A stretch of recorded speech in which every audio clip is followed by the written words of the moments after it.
Chers et frères dans le Christ, bonjour et bienvenue à cette méditation en ce lundi de l'octave de Pâques. Ça veut dire quoi l'octave? Ça veut dire que pendant 8 jours, nous continuons à célébrer la Pâques comme si c'était encore le dimanche.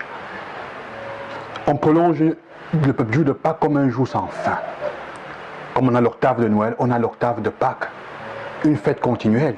Il y a des peuples, il y a des pays dans lesquels, pendant ces 8 jours, il y a des neuvaines, on continue à prier comme si c'était le jour de Noël. En effet, les prières de la liturgie continueront à être utilisées comme si c'était le jour de Pâques, je veux dire.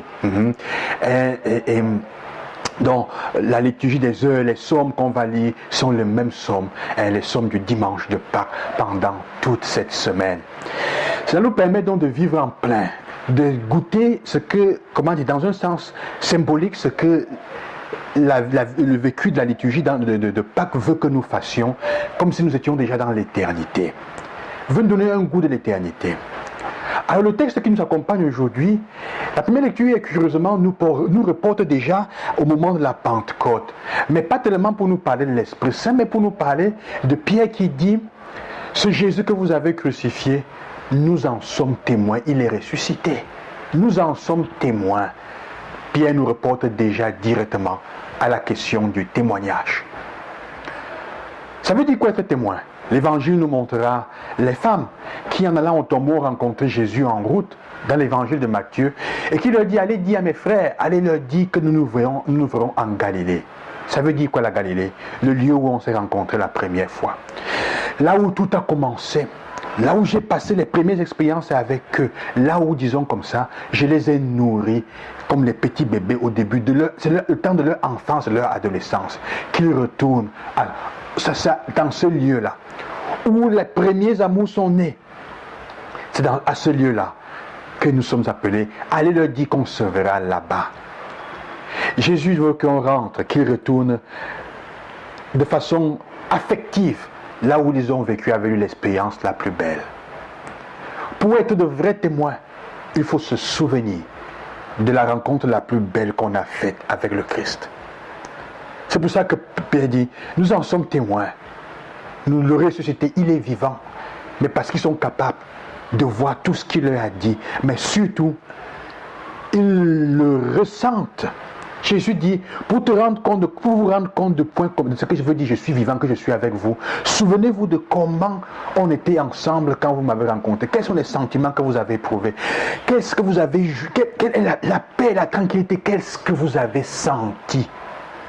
Retournez à la Galilée, au premier amour, au début, quand alors il n'y avait pas de préoccupation, pas de risque. Et on a fait l'expérience vraie de se donner, de sentir l'amour qui était donné.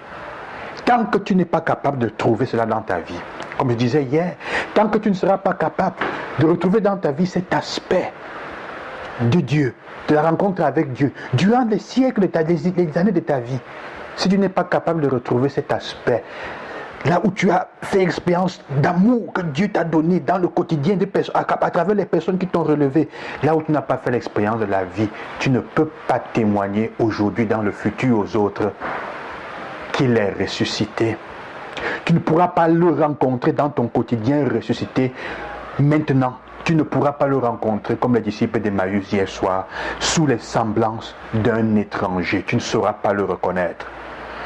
Alors la première parole aujourd'hui, ce lundi, frères et sœurs, c'est appeler à témoigner.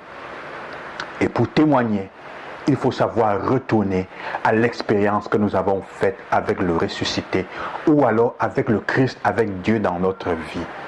Soit par le biais de notre famille, soit par le biais des amis avec qui nous étions, soit par le biais de quelqu'un d'autre. Ce qui est important, il leur dit, dis-leur d'y rentrer tous. Parce que l'expérience communautaire fera qu'ils seront capables de se rendre compte de ce que ça veut dire être avec moi. Dans le sentir, ils sentiront les mêmes effets d'être avec moi quand ils seront ensemble en train de partager le pain. Que le Seigneur vous accompagne, qu'il vous ouvre dans l'esprit, qu'il vous donne la grâce d'être des témoins. Déjà maintenant dans le quotidien, la question fondamentale est donc celle-là.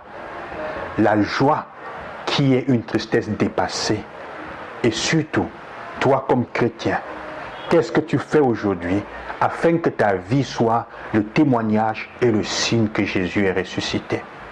Tu crois que Jésus est vivant, qu'il est ressuscité? Quelle est donc la preuve dans ton quotidien? Tu témoignes de quoi?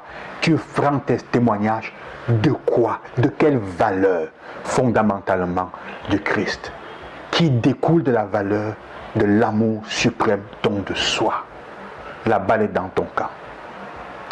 Bonne journée. Joyeuse Pâques. Christ est ressuscité. Alléluia. À demain.